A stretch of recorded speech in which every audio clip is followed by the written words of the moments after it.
Want to end on a question from Maud in Virginia, and I saw somebody said, "Is there an Indivisible Virginia?" Yeah, there are tons of Indivisible groups in Virginia. I'm going to Fairfax tomorrow to speak to a group of Indivisibles in Virginia. So yes, you can find Indivisible groups in Virginia.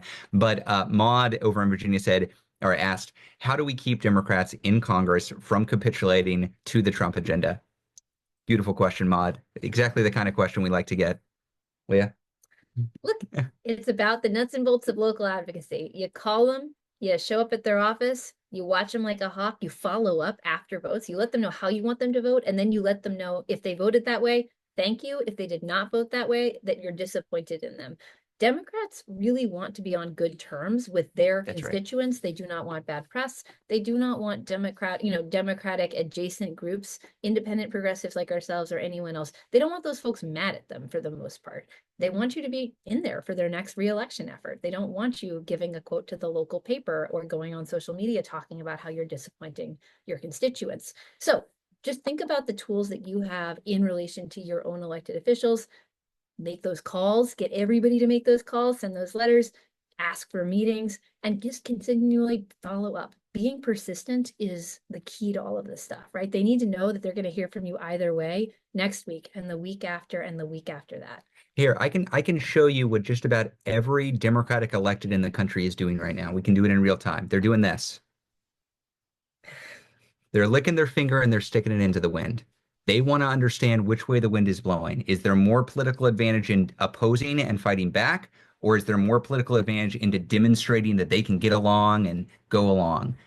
That's the question. And so you can feed into that political calculus. You have that power. You organize locally and you say, hey, we're big supporters of you, but we really want to see you fight back. Like, why did you vote in this way? Why did you give this speech? Why did you say this thing? Keep your eye on them, keep pressure, and let them know, oh gosh, they're going to be really mad at me if I do X thing, so that they don't do X thing. Get them on your side. You want to be cheering them. You're not out for them just to be out for them. You want to be behind them, but then they need to show up for you. And you'll be surprised how quickly you can build actual respectful relationship with your electeds if you show up and are persistent or paying attention and provide that sometimes, nudge or forceful pushback when they kind of step out. So I'm going to say calling is the gold standard, and calling is the gold standard for a few reasons. You can be, and I'm going to talk slowly while I do it.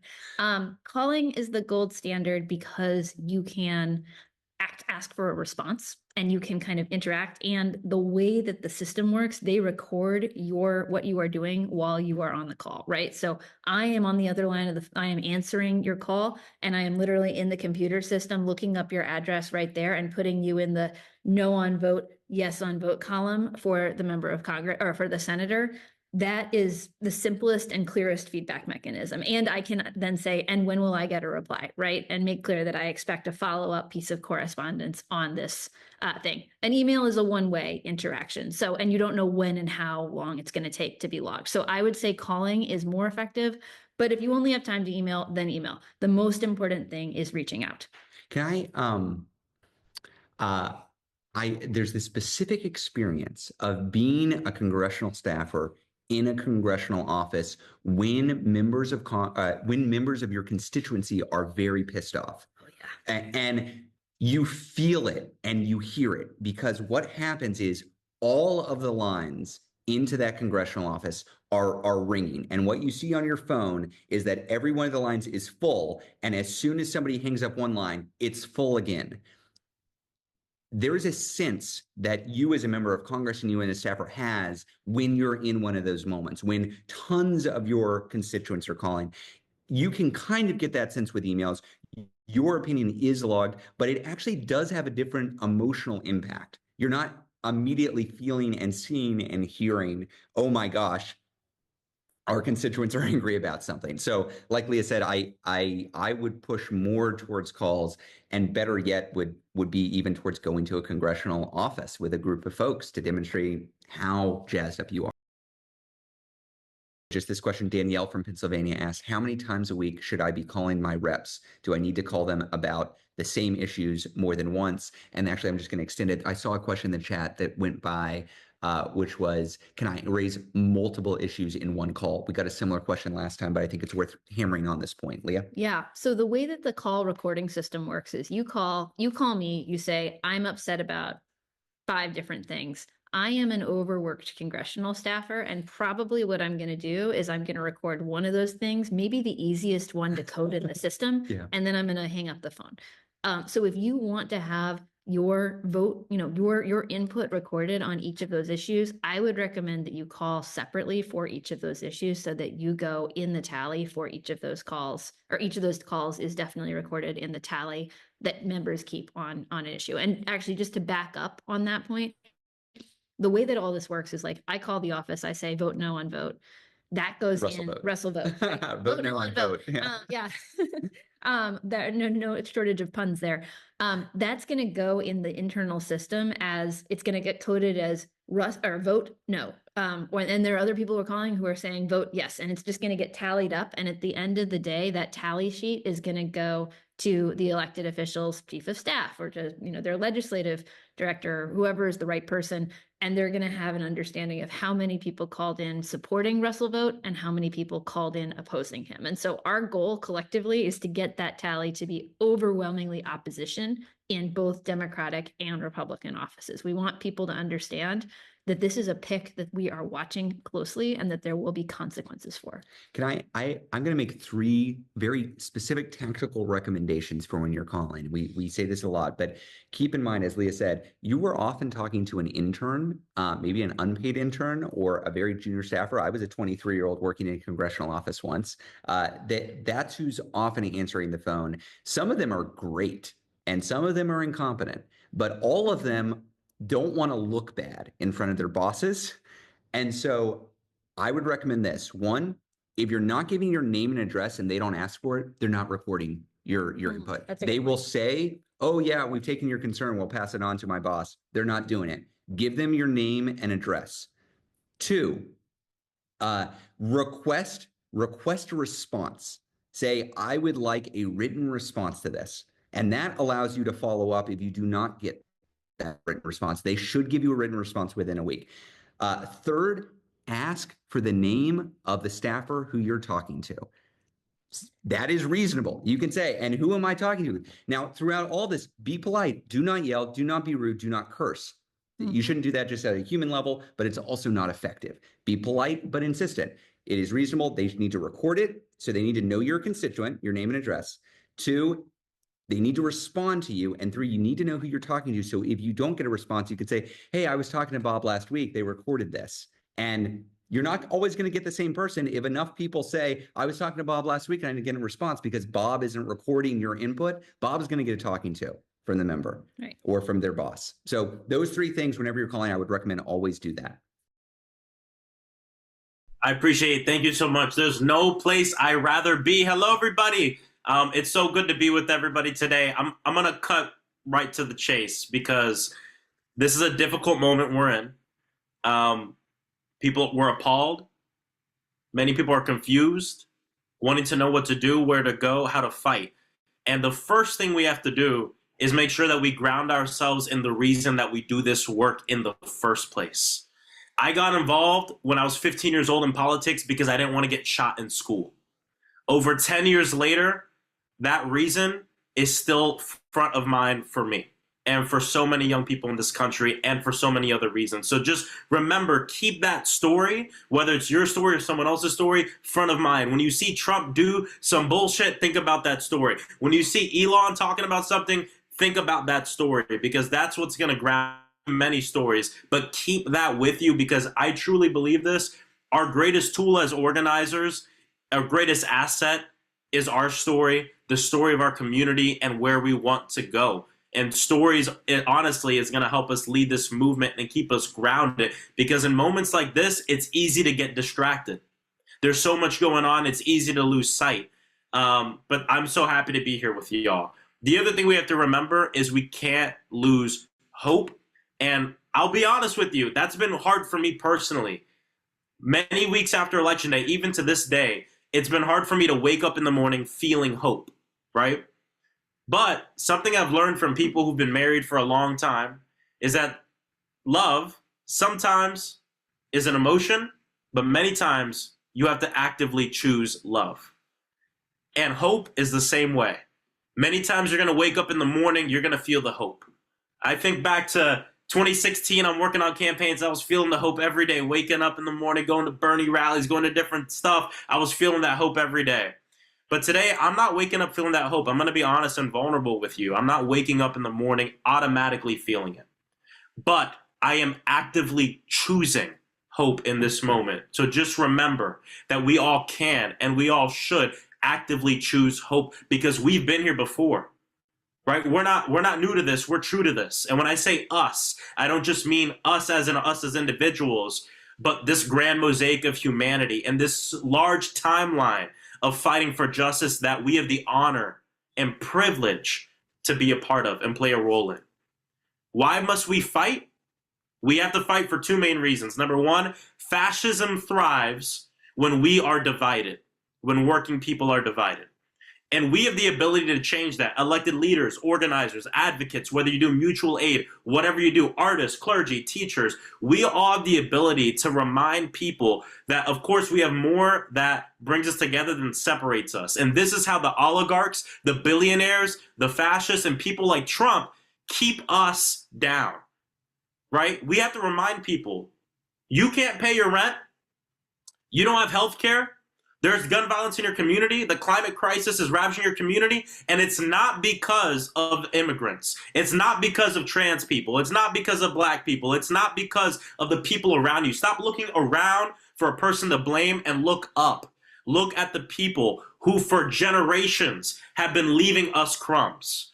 This is how the fascists gain their power, by making us look at each other for who to blame instead of looking at them. And we have the opportunity, especially locally, to make sure that our neighbors, our family, the people in our church, the people in our school, the people we love know that we have this thing that brings us together, which is the fact that for too long, we haven't been given the means to live. You know, for so long, there's so many people on the student debt fight who will say, oh, well, young people, they're in debt because they're living beyond their means. And the response is, we're not in debt because we live beyond our means. We're in debt because we've been denied the means to live. And the fact of the matter is that has been true for generations, not just for Gen Z now or Gen Alpha for young people now. The second reason we have to fight is because authoritarians run rampant unless they are challenged. And this is why throughout human history, dictators and authoritarians repress dissent. They're not doing it to exercise their power. They're doing it to protect their power.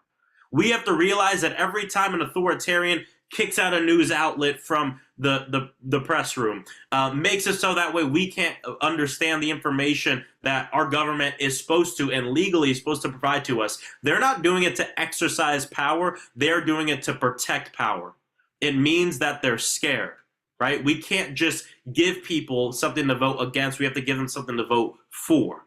And so when we realize that, we understand that through the power of voice, community organizing, and actual fighting and communicating, we have the ability to put these guys on the ropes. Look, I'm in Congress. Things are very frustrating in Congress. We all know we're in the minority, but it's a 2-seat difference here. So don't let anybody tell you that we have zero power. Don't let anyone tell you there's nothing we can do, because we can fight, we can educate, we can organize. There will be many moments over the next 2 years, and I say 2 years because we're taking back the House, over the next 2 years where they're going to need Democratic votes, and we need to stand 10 toes down and say no, absolutely not. Not a single bit of power for Donald Trump, for Elon Musk, and for these people who want to take the systems, the few systems and the few things that we've been successful in getting, Medicare, Medicaid, Social Security, all these things. We're not going to let them take the few things that help us and completely get rid of them or privatize them. And so, again, we challenge authoritarians because it puts them on the ropes, and we ensure that we communicate and we lead with love locally, so that way we're not divided at home, and that's how we win. And when people come up to you and say, we can't do anything about this, we can't do anything about that, I think about Angela Davis quote I'm no longer accepting what I cannot change. I'm changing what I cannot accept. And honestly, I'm about to get that quote blown up and put in my office. Because even myself, there are days that I've been waking up the last few days saying, what are we going to do? There's nothing we can do. I think it sometimes for a few minutes, and then I remember I'm not accepting what I cannot change. And if they could do it then, we can do it now. And we have to do it now. So either way, y'all, thank you so much for having me on. Choose hope. There are actionable things that we can do. I'm not sitting here and saying it's all rosy. It's going to be difficult. We're in a tough situation. It's going to be hard. I'm not going to say everyone's going to be okay, because not everyone is going to be okay. However, together, we can build our movement, come out stronger, and ensure, and not to get too much into partisan politics, but ensure that the Democratic Party does not repeat the same mistakes, and ensure that we build a coalition that's actually worth fighting for. And that's what this is about, right? Are we going to be for the billionaires? Are we going to be for the corporations? Or are we going to be for the people? And that's what this is about. Donald Trump built a multi-generational, multiracial, working class coalition built on bullshit and lies. And it's the great betrayal. And so we have the opportunity to not just, we're not going to go and tell people, well, it's what you voted for. I got to tell you, I think about things, and sorry, I'm talking too long. I'm about to stop. I think about things on how it would do on the doors. And I'll tell you, if I was knocked on someone's door and I said, I told you so, the door would get slammed in my face. So let's stop this organizing of I told you so, and let's continue to lead with love. That's what our movement has that they'll never have. So either way, y'all, thank you for having me. This is about the fight for everything and everyone, and let's win this thing. God bless y'all. Thank you for having me on. You know, a question that we often get in these chats, especially post-election, is how do we maintain hope given everything that is coming? Leah, do you want to talk about like how we are staying engaged in this area? And I just want to note, big shout out to Leah's mom, who is with our 4-year-old right now, and the door is not locked, and somehow he did not run into this room screaming. So I locked the door. Oh, okay, never mind. Leah locked the door. But Sarah Anderson, anyway, she is looking after Zeke right now, which is great. Yeah. Yeah. I mean, I'm encouraging folks to think about this as a collaborative exercise. So I'm just going to ask folks to put in the chat. Oh, I like it. What gives you hope, or what are you fighting for? Whichever of those resonates more with you right now. Hope equals the number of people on this call. I love that. Survival, indeed. Community. My daughter. Gosh, it is interesting. One of the main things that's different now for us compared to 8 years ago is we have 2 kids. We have a 4-year-old and a 2-year-old now. And the threat of the Trump administration really hits harder. Yeah. Oh, look at this. What everybody. Oh, Leah, what a great prompt. What a great prompt. Well, I was gonna cheat and say it's the folks on this call that give me hope, because I have seen what folks on this call, what a nationwide movement can do, how we can transform what is politically possible in this country. We have done it before. We are mad as hell that we have to do it again right now, but we're going to do it again, guys. So thank you for being here. Thank you for everything you are doing. I know that the collective magnitude and creativity and determination of the people on this conversation, on this call, in this movement is mind-boggling and beautiful. Something horrible is happening right now in this country, but something beautiful is happening too. So we're going to stay all in. Oh, I can't top that. That was a beautiful closing, Leah. Y'all, hopefully we'll see some of you next week on Thursday. Hope you can come, send more questions. We'll get to as many as we can. Send this out. Send it to people. Say, hey, we joined this great call. Do you want to ask questions about how we fight back wherever you are? We want more people. We want to be welcoming to new people. So please help us build this up, and hope to see y'all in a week. Thank you all. We'll see you soon. Love all this feedback.